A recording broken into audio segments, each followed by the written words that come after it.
Welcome to Some Awesome Games, I'm Rob. Let's review Murdered Soul Suspect, where you play as Ronan, who's an ex-criminal. There's a pointless fact for you that is never fleshed out.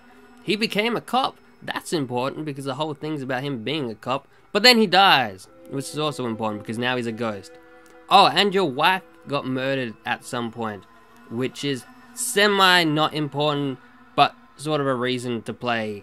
At least for Ronan it is. For the player, it doesn't mean anything. So now we're playing as Ghost Ronan, and we're going to find out who our killer is. All we know is he's a serial killer called the Bell Killer. So off we go on our undead journey through Salem, where we'll be educated in the history of Salem through many collectibles scattered throughout the game.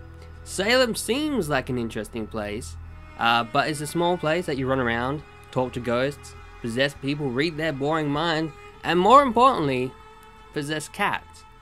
That's a big selling point right there, playing as a cat. But watch out! Being dead isn't all walking through walls and poltergeisting and, of course, playing as cats. There are demons that occasionally float around, usually after you've done something significant like solve a bit of the case. These demons will suck your soul out or something like that. But, luckily for you, you can suck them off by sneaking up behind them and pressing a button combo.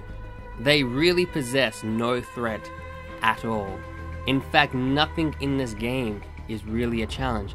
The hardest thing you may do in this game is walk around a crime scene a few times looking for the final clue you've missed. Most of the time the clues are marked out clear as day. Then once you have them all, you get asked a question which you must answer by picking the right clues. If you pick the wrong clues though, do not panic, just keep picking until you get the right one. There is no consequence for failure. There is no fear of failure in the game at all. The game took me about 6 to 7 hours to complete, and most of that was padded out by me running around looking for collectibles. Gathering up a complete set of collectibles unlocks a story. I thought, cool, we'll get these unique collectibles, maybe we'll get like a unique side case. But no, it's literally just a story. A voiceover starts up and tells you a ghost story about what these collectibles represent. There are a few side quests where you can help other ghosts solve their problems so they can move on.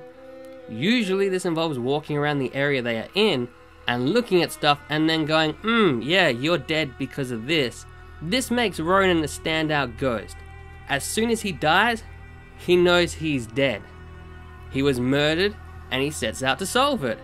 Every other ghost who appears to have been there like a long time, standing feet away from their clues to move on, they just have no idea. I'm embarrassed for these other ghosts. They're so dumb. They could have moved on decades ago. But no. Ronan comes along. He kind of like face palms. He's just like, yeah, you're dead because of this, man. Get out of here. You'll want to play this game for the mysterious story going on, like the main story. That is the only real reason to push on. I won't say it'll blow your mind. It's a bit of fun for the few hours it lasts.